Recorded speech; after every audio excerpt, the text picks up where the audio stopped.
Everyone, कैसे हैं आप सब। उम्मीद करती हूँ आप लोग अच्छे होंगे। जैसा कि आप लोग स्क्रीन पे देख पा रहे हैं, आज हम लोग क्लास 9 का उर्दू ए का जो प्रैक्टिस पेपर है इसको डिस्कस करने जा रहे हैं। देखिए, सैम्पल क्वेश्चन पेपर इस बार सीबीएसई ने सिर्फ 10th और 12th के ही दिए हैं। ठीक है, 8th के, 9th के और आपके 10th के, ये 3 क्लासेस के प्रैक्टिस पेपर भी दिए हैं। ठीक है, तो मैंने जो है आपका 10th क्लास का अभी अपलोड नहीं किया है, कर दूंगी इंशाल्लाह।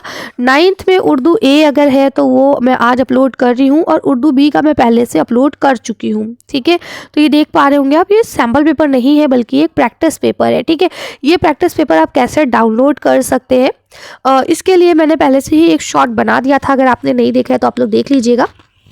इसके अलावा अब आपके लिए 3 वीडियोस अलग से बनाई जाएंगी, क्योंकि मैंने इस बुक के यानी जो उर्दू ए है इसके आपके चैप्टर्स बहुत अच्छे से नहीं पढ़ाए हैं, क्योंकि टाइम नहीं था मेरे पास। तो इसलिए मैं आपके लिए 3 वीडियोस बनाऊंगी। एक में हम चैप्टर्स को डिस्कस करेंगे, एक में हम सारे राइटर और पोइट्स को डिस्कस करेंगे, और एक में हम आपकी पूरी ग्रामर को डिस्कस करेंगे। ठीक है, तो ये 3 वीडियोज़ इंशाल्लाह आपको आपके पेपर से पहले मिल जाएंगी।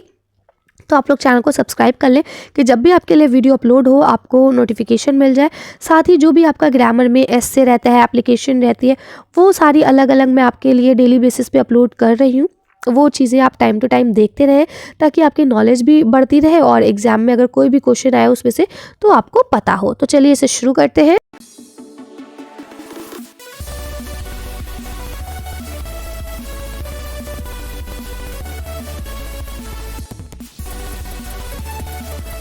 जैसा कि आप देख पा रहे हैं, ये आपका डीओई की तरफ से प्रैक्टिस पेपर है 24-25 का, क्लास 9 का उर्दू ए का। इसका कोड है 003। ठीक है, जिसमें आपके नवाए उर्दू और गुलजार उर्दू आपकी किताब पढ़ी जाती है। ठीक है, यह 3 घंटे का आपका पेपर रहेगा, 80 मार्क्स का रहेगा। यहाँ पे कुछ आपको आम हिदायत दी गई है, जनरल इंस्ट्रक्शन।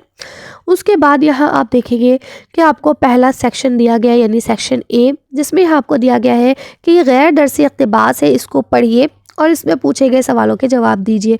इसमें आपसे 5 सवाल पूछे जाएंगे, एक एक नंबर के। ठीक है, देखिए, इसको बनाने का मेन मकसद ये है कि आपको पता चल सके कि पेपर में किस तरह से आपका क्वेश्चन पैटर्न रहने वाला है। ठीक है, कि भाई पहले सवाल में ऑप्शन आएगा या नहीं आएगा, पहला सवाल दरसी इक़्तिबास का होगा या गैर दरसी इक़्तिबास का होगा, है ना, कितने मार्क्स रहेंगे, ये सारी चीज़ें यहाँ हम लोग डिस्कस करेंगे। आप लोग भी अपना कॉपी पेन ले लें ताकि आप इसे देख सकें कि आपकी प्रैक्टिस कहाँ तक है। ठीक है, यहाँ लिखते हैं, रज़िया सुल्तान बाकायदा दरबार लगाती थी, उसने बराबरी और भाईचारे को आम किया। रज़िया सुल्तान ने हुकूमत के इख्तियारात को 40 अमीरों में बांटा, जिनसे वो मुल्की मामलात में मशवरा लेती थी। ठीक है, अब रज़िया सुल्तान की बात हो रही है। आपको पता है ये अल्तुतमिश बादशाह जो थे उनकी बेटी थी, है ना, तो उनको ही यहाँ का शहज़ादी बना दिया गया था, रज़िया सुल्तान को। ठीक है, और उन्होंने ही हुकूमत की थी। ठीक है, तो कहते हैं कि उन्होंने जो हुकूमत की वो किस तरह से की, इसके बारे में बताते हैं। उसने मीर आखोर का सबसे बड़ा जो ओहदा था वो एक हबशी ग़ुलाम याकूत को दिया था, क्योंकि वो ईमानदार और जफाकश था। ठीक है, ये अहम ओहदा अब तक सिर्फ तुर्की अमीरों को ही मिलता था। ठीक, ये बात तुर्की अमीरों को पसंद नहीं आई। उन्होंने रज़िया को उस तख्त से उतारने की साजिश की। ठीक है, और भेंडा के गवर्नर अल्तूनिया को बहकाकर बगावत करवा दी। ठीक है, अब यहाँ पे आपको बता दिया गया है कि किस तरह से साजिश की, और जो भटिंडा के गवर्नर थे अल्तूनिया, उनको क्या कर दिया, बहकाया कि भाई बगावत करो, किसके खिलाफ, रज़िया सुल्तान के खिलाफ। ठीक है, जब वो बगावत को कुचलने के लिए जब वो बगावत को कुचलने के लिए पंजाब में भटिंडा पहुँचे तो उसके सिपाही तवील सफ़र और गर्मी से परेशान हो चुके थे। कौन, ये जो आपके भटिंडा वाले लोग थे ये। ठीक है, तो इसलिए रज़िया सुल्तान ने क्या किया था, उनके फ़ौजों को पानी पिलाया था। ठीक है, अगरचे दोनों फ़ौजों में ज़बरदस्त मुकाबला हुआ था, मगर रज़िया की फ़ौज को हथियार डालने पड़े, वो कैद कर ली गई थी। ठीक है, इधर दिल्ली में साजिशों ने रज़िया के भाई बहरम को तख्त पर बैठा दिया था। जो साजिशकार थे उन्होंने क्या किया, रज़िया को कैद करवा दिया और अपने भाई, मतलब उसका जो छोटा भाई था या बड़ा भाई था, जो भी था, उसको वहाँ पे बैठा दिया, बहरम को। ठीक है, जो कि बहुत ज़्यादा ऐश परस्त आदमी था, इसीलिए कि वो उनकी कठपुतली बन के रह सके। ठीक है, बड़े बड़े ओहदे आपस में बांट लिए थे। बैरम कमज़ोर बादशाह साबित हुआ। ठीक है, तोनिया को जब अपनी गलती का एहसास हुआ तो उसने रज़िया से माफ़ी मांगी और अपनी वफादारी का यकीन दिलाया, और फिर दोनों ने शादी कर ली। ठीक है, रज़िया सुल्तान ने उसी से ही फिर शादी कर ली थी।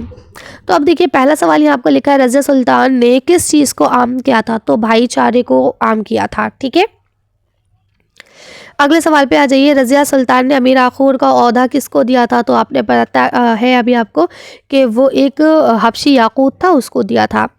ठीक है, अब यहाँ लिखा हुआ है तूनिया कहाँ का गवर्नर था? ये आप उसमें से इक़्तिबास से देखिए जल्दी से और बताइए। यह रज़िया सुल्तान की शादी किससे हुई थी? तूनिया से ही हुई थी, है ना। अगला देखिए लिखा है, बगावत को कुचलने के लिए रज़िया सुल्तान अपनी फ़ौज के साथ कहाँ पहुँची थी? पंजाब से भटिंडा पहुँची थी। ठीक है, तो ये सारे जवाबात आप खुद से यहाँ से देखेंगे और सारे तहरीर करेंगे। ठीक है, सब एक एक नंबर के थे। अब आपको एक चीज़ पता चल गई कि गैर दरसी इक़्तिबास में आपको कोई ऑप्शन नहीं मिलने वाला है। ठीक है, एक ही इक़्तिबास होगा और आपको उसी ही पढ़ के जवाब देना होगा। इसी तरह से यहाँ पे गैर दरसी शेरी इक़्तिबास आपको दिया जाएगा, इसे आपको पढ़ के जवाब देना होगा, कोई आपको ऑप्शन नहीं मिलेगा। देखिए यहाँ पे भी कोई ऑप्शन नहीं है। ठीक है, यानी सारे एक ही एक क्वेश्चन है और आपको वही जवाब में देने हैं।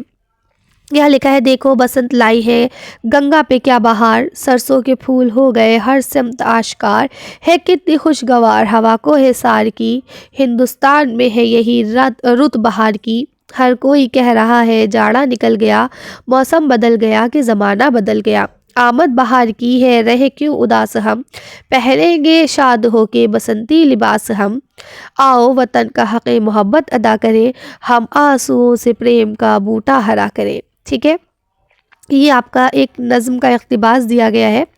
ठीक है, तो यहाँ देखिए लिखा है, दर्ज बाला अशार में किस मौसम का इजहार किया गया है? तो अभी आपने पढ़ा बहार के मौसम का इजहार किया गया है। लिखते हैं, कहाँ की ख्वाहिश कहाँ की हवा खुशगवार है?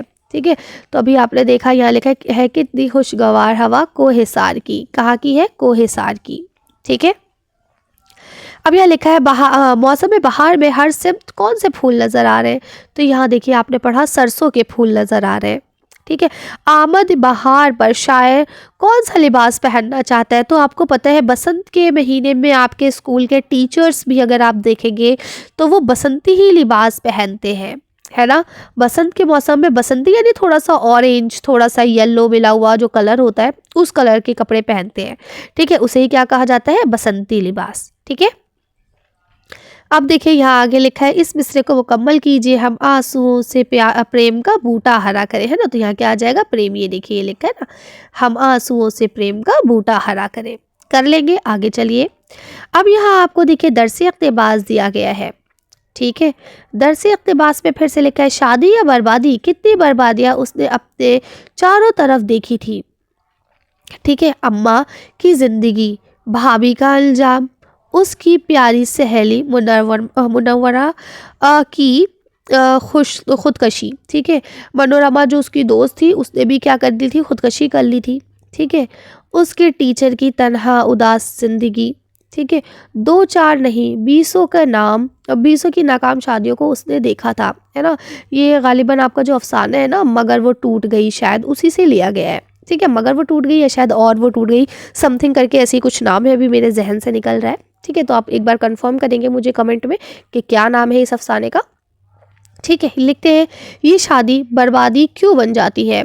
औरतें तो मर्दों को इल्ज़ाम देती हैं, मगर क्या उनका कसूर कुछ नहीं होता?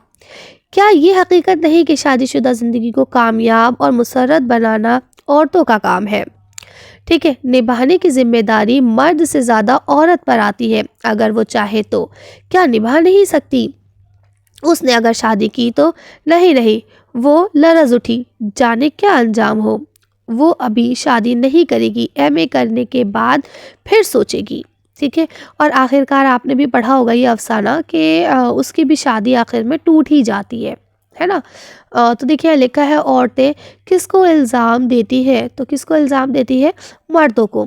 कसूर का मतलब क्या होता है? कसूर का मतलब होता है गलती। ठीक है, अब यहाँ लिखा है किससे लिया गया, तो मैंने भी आपको बता दिया है कि मेरे ख्याल में और वो टूट गई या मगर वो टूट गई, समथिंग ऐसी कुछ नाम है आपके अफसाने का। ठीक है, मुसन्निफ़ का नाम आप खुद बताएंगे।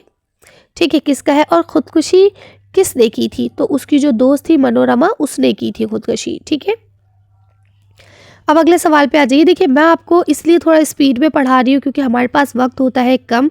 अगर वीडियो ज़्यादा लंबी हो जाती है तो फिर बच्चे भी थोड़ा सा उकता जाते हैं कि मैम ने इतनी लंबी वीडियो बना दी। ठीक है, तो आप लोग क्वेश्चन खुद से पढ़ें, वीडियो को पॉज कर दें, क्वेश्चन पढ़ें, आंसर लिखें और उसके बाद वीडियो प्ले करके मैच करें कि आपने वही आंसर तहरीर किया है जो मैंने बताया या कोई और आंसर तहरीर कर दिया है ना।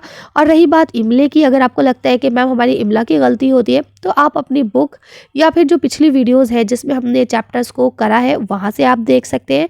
और इसके अलावा भी अभी मैं एक आध दिन में आपकी जो चैप्टर्स वगैरह का रिविज़न कराऊंगी तो उसमें भी आप स्पेलिंग्स वगैरह को देख सकते हैं। ठीक है, क्योंकि अब इतना टाइम नहीं है मेरे पास कि बेटा मैं इनके आंसर्स भी टाइप करके आपके लिए लाऊं, क्योंकि अभी आपको पता है हमारी एमसीक्यू की एक सीरीज़ चली रही है आप लोगों के लिए। ठीक है, उसको आप लोग देखें और आपके चैप्टर्स भी मैं हाथ के हाथ अपलोड कर रही हूँ और एस्से और एप्लीकेशंस भी आपके लिए अपलोड किए जा रहे हैं। तो इतना सारा काम अकेले मुझे करना पड़ जाता है ना, तो इसलिए मैंने इसके आंसर टाइप नहीं किए। आप लोग इसे पढ़ें और अपनी कॉपी से या अपनी बुक से इसको मैच करते रहें। ठीक है, चलिए आगे चलते हैं। अब यह सवाल नंबर 4 जो आपका दिया गया है यह आपका शेरी इक़्तिबास है, आपके किताब से ही लिया गया है। ठीक है, क्या लिखा है, हम है मुताया कूचे ओ बाज़ार की तरह। ठीक है, उठती है हर निगाह ख़रीदार की तरह, वो तो कहे है और मगर दिल के आसपास फिरती है कोई शह निगाह यार की तरह। ठीक है, अब यहाँ लिखा हुआ है कूचा। कूचा मतलब क्या होता है? तो देखिए कूचा जो कहा जाता है उसके क्या मायने हैं बताइए जल्दी से। मोहल्ला, गली, बाज़ार या सड़क। हाँ, तो क्या बताया आप सबने, कूचे के मायने क्या होते हैं? कूचे के मायने होते हैं गली के। ठीक है, आगे आ जाइए। वो तो कहे हैं और किसकी तरफ इशारा किया गया है? खरीदार की तरफ, महबूब की तरफ, बाजार की तरफ या सड़क की तरफ? ठीक है, तो यहाँ महबूब की बात हो रही है। ठीक है, वो तो कहीं है यानी उन्होंने कहा है कि वो कहीं और है, लेकिन उनका जो मगर दिल के आसपास है ना, फिरती है, उनकी जो नज़रें हैं वो ऐसा लगता है जैसे हमारे आसपास ही घूम रही है। यहाँ लिखा है दिल के आसपास कौन सी शय फिरती रहती है? तो दिल के आसपास कौन फिर रहा है? जो महबूब है उसकी निगाहें। ठीक है, दर्ज बाला शेरी इक़्तिबास किस शायरी की मतलब शायरी की किस सन से लिया गया है? तो गालिबन ये गज़ल ही है, तो आप लोग लिख लीजिएगा गज़ल से लिया गया है। और यहाँ लिखा है इस इक़्तिबास के शायर का क्या नाम है? तो आप देखिएगा ये किसने करा है। और देखिए इस चीज़ को याद रखिएगा कि आपको ये सारी चीज़ें बहुत डिटेल में पढ़नी है। ठीक है, क्योंकि आपसे पूछा जा सकता है कि भाई आपका शायर का क्या नाम है ना। शायर के ऊपर थोड़ी सी कुछ लाइंस लिखी है। अभी देखते हैं अगर क्वेश्चन पे ऐसा आया है तो ये चीज़ आपसे पूछी जा सकती है। अब यहाँ पे उन्वान दिए गए हैं आपको 3, इसमें से किसी एक पर आपको लिखना है। 10 नंबर का है जहेज़ एक लानत। ये मैंने पिछले ही हफ्ते अपलोड किया है, अगर आप लोग ने नहीं देखा है तो देख लीजिए। औरतों की तालीम के ऊपर भी मैंने last year I think upload किया था, मैं आपको लिंक डिस्क्रिप्शन में दे दूंगी। ठीक है, वहाँ से आप लोग देख लीजिएगा। ये सारे एस्से और लेटर जितने भी हैं आपके वो सब उसी में ही अपलोड है।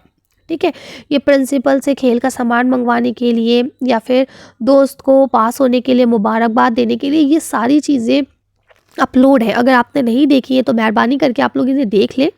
ठीक है, ये 2 प्लेलिस्ट मैंने आपके लिए बनाई है। एक पूरी एस्से के ऊपर प्लेलिस्ट है, उसमें सारे आपके एस्से हैं, और एक आपके लेटर और एप्लीकेशन के ऊपर है, तो उसमें सारे लेटर्स और एप्लीकेशंस आपके वहाँ दिए गए हैं। तो अगर अभी तक आपने नहीं देखा है तो वो चीज़ें आप देख लें, क्या पता कौन सी चीज़ें आपके सिलेबस में पूछ ली जाए। अब देखिए जैसे मैंने आपका कहा था ना, रशिया अहमद सिद्दीकी की सवाले हयात लिखिए या फिर सबक मगर वो टूट गई का खुलासा लिखिए, है ना।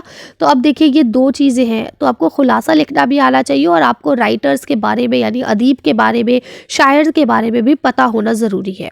ठीक है, तो अब ये चीज़ हम जब डिस्कस करेंगे कि कैसे लिखना है किसी शायर के बारे में, किसी अदीब के बारे में। देखिए ये भी आपके रशिया अहमद सिद्दीकी भी अदीब है। अब वली मोहम्मद वली जो है ये आपके क्या है, ये आपके शायर है। रामायण का एक सीन, ठीक है, ये आपकी क्या है, ये आपकी एक मसरवी है। ठीक है, तो ये सारी चीज़ें आपको पता होनी चाहिए कि रामायण का एक सीन जो है इसका क्या खुलासा है ना। यहाँ फैज़ अहमद फैज़ ये भी आपके क्या है, एक शायर है। ठीक है, किए जाओ कोशिश ये आपकी एक नज़्म है। तो इनका खुलासा आप कैसे लिखते हैं, यहाँ देखिए ये सब आपको ऑप्शन में मिले हैं। 3 और 4 नंबर के सवाल है ये। ठीक है, तो ये सारी चीज़ें मैं आपके साथ डिस्कस करूँगी जब मैं आपको राइटर्स के बारे में बताऊंगी, तो ये सारे पॉइंट और राइटर डिस्कस हो जाएंगे। और जब मैं आपको चैप्टर्स के बारे में बताऊंगी तब ये आपके सबक के खुलासे और क्वेश्चन आंसर्स वगैरह भी वहाँ पे डिस्कस हो जाएंगे। ठीक है, आगे चलते हैं अब हम। तो देखिए यहाँ लिखा हुआ है, इसमें आम की तारीफ माँ मिसाल बयान कीजिए। इसमें आम किसे कहते हैं? जब कोई आम बात होती है, मैंने कह दिया लड़का, मैंने कह दिया लड़की, ये सब क्या है? ये इसमें आम है। ठीक है, तो आप बताइए जब किसी आम चीज़, आम जगह, आम शख्स के नाम को कहा जाए जिससे पता चले वो इसमें आम है। ठीक है, जैसे लड़के घूम रहे हैं, अब लड़के तो सारे ही लड़के हो गए ना, कॉमन नाउन जो होता है वही आपका इसमें आम कहलाता है। ठीक है, अब यहाँ लिखते हैं मिर्ज़ा असदुल्ला खां गालिब के नाम में गालिब क्या है? तो आपको पता है गालिब उनका क्या है? तखल्लुस है। ठीक है, फ़ेल की तारीफ़ आपको बता रही है, आपको पता है फ़ेल क्या है? जिससे किसी काम का, वो कलमा जिससे किसी काम का करना या होना मालूम हो, वो फ़ेल कहलाता है। ठीक है, अब यहाँ पे अगला सवाल देखिए। अच्छा, मिसाल है तो मिसाल आप लोग खुद देख लीजिएगा। जैसे मैम पढ़ा रही है, बच्चे खेल रहे हैं। ठीक है, ज़मीर गायब की तारीफ़ में मिसाल दीजिए। देखिए आपको पता है ज़मीर की 3 किस्में होती है, एक होता है ज़मीर हाजिर, एक होता है गायब, है ना, और एक होता है जो 2 हाजिर होते हैं, एक मुतकल्लिम होता है ना, और एक जो होता है जो सुन रहा होता है। 3 होती है ये किस्में, है ना। तो गायब उसको कहा जाता है वो ज़मीर जब 2 लोग आपस में बात कर रहे हैं, फर्स्ट पर्सन और सेकंड पर्सन। ठीक है, जो थर्ड पर्सन है जो वहाँ एब्सेंट नहीं, मतलब एब्सेंट है और हम उसकी बात कर रहे हैं। ठीक है, तो वो ज़मीर गायब कहलाता है। ठीक है, अब अगर हमसे कहा जाए इसकी मिसाल दीजिए तो हम कहेंगे वो कल आएगा। ठीक है, अब वो जो लफ्ज़ है वो ज़मीर गायब के लिए इस्तेमाल हुआ है। ठीक, वो वहाँ मौजूद नहीं है। सिफत की कितनी किस्में होती है? अब पहले बताइए सिफत किसको कहा जाता है ना। सिफत मतलब होता है किसी की हम अच्छाई बताएं या बुराई बताएं। ठीक है, ये सिफत है। अब ये ऑप्शन में है तो आप लोग मुझे इसका आंसर खुद कमेंट करके बताइए कि सिफत की कितनी किस्में हैं। अब हम बात कर लेते हैं इस्तियारे की। तो आपको पता है इस्तियारा किसे कहते हैं? जब हम किसी को हूबहू वही बता दें, ठीक है, तो उसे इस्तियारा कहा जाता है। जैसे अगर मैं कहूँ चांद सा चेहरा, तो ये तशबीह हो जाएगी, यानी मैंने चांद सा चेहरा, यानी चेहरे को मैंने चांद के बराबर बता दिया है। लेकिन अगर मैं कहूँ कि मैंने आज चांद देखा, तो चांद देखने का मतलब ये नहीं है कि मैंने चांद देखा है। चांद देखने का मतलब है मैंने एक बहुत अच्छी सी लड़की देखी है। ठीक है, तो जब हम किसी को एज इट इज़ वही बता देते हैं तो उसे इस्तियारा कहा जाता है। ये सब मैं जब आपकी तीसरी वाली वीडियो जिसमें हम ग्रामर को डिस्कस करेंगे तो वहाँ ये सारी चीज़ें मैं आपको बताऊंगी। ठीक है, अब रही बात यहाँ पे मुहावरों की। तो देखिए मुहावरे जो है ये आपके सबक के पीछे जो आपका बुक वर्क होता है उसी से ही लिए गए हैं। ठीक है, तो ये सारी चीज़ें आप लोग करेंगे अपने आप जल्दी जल्दी। उसके बाद यह लिखा है वो लफ्ज़ जो इसम की जगह इस्तेमाल होते हैं क्या कहलाते हैं? तो ज़मीर कहलाते हैं। ठीक है, इसम की जगह इस्तेमाल होने वाला लफ्ज़ ज़मीर कहलाता है। देखिए यहाँ पे अगला सवाल आपको लिखा है, मैं गर्मी की छुट्टी में मुंबई जाऊंगा, इस जुमले में कौन सा फ़ेल इस्तेमाल हुआ है? ठीक है, तो फ़ेल की कौन सी किस्म है? जाऊंगा, यानी मुस्तकबिल की बात हो रही है ना। अगर गया था लिखा होता तो माजी की बात होती, जा रहा हूँ तो लिखा होता तो वो फिर हाल की बात होती। ठीक है, अगला सवाल देखिए लिखा है, मेरा दोस्त बहुत खुश मिजाज है, इस जुमले में कौन सी सिफत इस्तेमाल की गई है? ठीक है, तो सिफत कहाँ पे है बताइए? तो यहाँ देखिए ये लिखा है खुश मिजाज। ठीक है, ये उसकी सिफत है।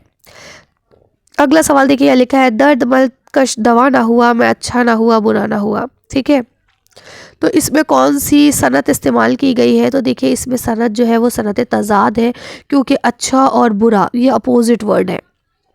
ठीक है, और दर्द और दवा भी अपोजिट है, क्योंकि जब दर्द होता है तो हम उसकी दवा खाते हैं, कोई अच्छा होता है तो उसी का अपोजिट बुरा होता है।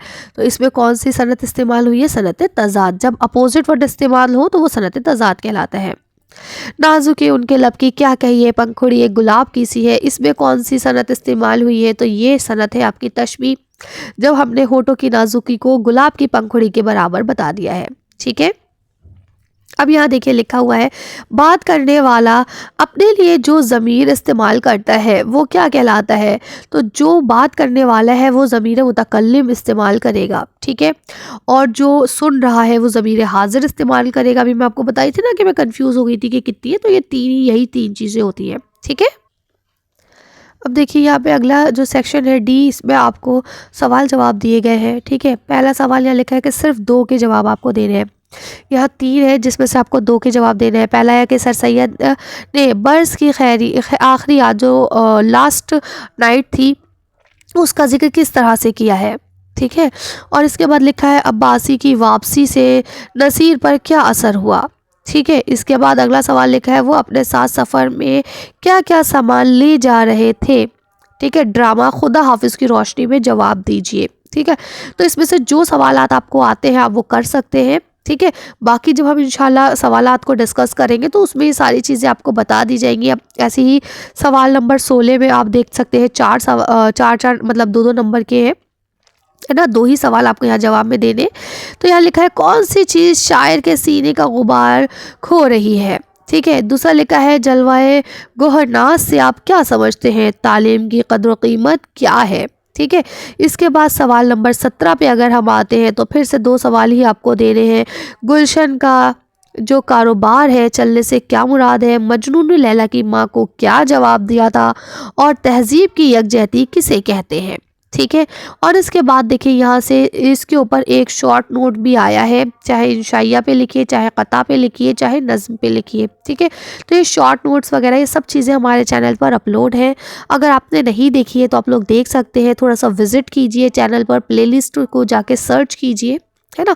सारी चीज़ें आपको मिल जाएंगी। बाकी इंशाल्लाह जब मैं आपको चैप्टर्स को डिस्कस करवाऊंगी तो वहाँ पे ये सारी चीज़ें भी आपके साथ शेयर कर दी जाएंगी। ठीक है। चलिए, तो ये था आज आपका सैम्पल क्वेश्चन पेपर। उम्मीद करती हूँ सारी चीज़ें आपको समझ में आ गई होंगी। कोई डाउट, कोई कन्फ्यूजन हो तो आप लोग मुझसे पूछ सकते हैं। मिलते हैं नेक्स्ट वीडियो में। Thank you for watching.